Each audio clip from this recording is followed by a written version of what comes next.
Orlando, ya pasó el momento, sacaste la victoria y ahora estás muy, pero muy cerca de un título mundial. Sí, sí, quiero agradecer a Papito Dios porque sin él nada, ¿verdad?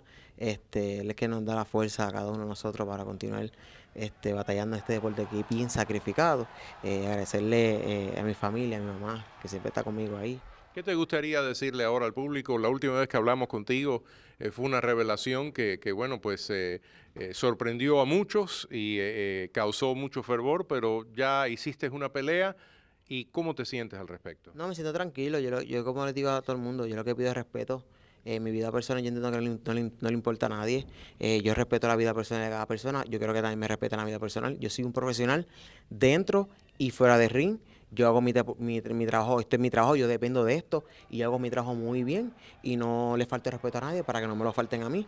Yo solamente le pido eso al público, que sigan apoyando, que me sigan apoyando y que no me vean como una persona, un extraterrestre o como una persona incomún. No, yo soy una persona profesional, un atleta y que quiere darle gloria a su país.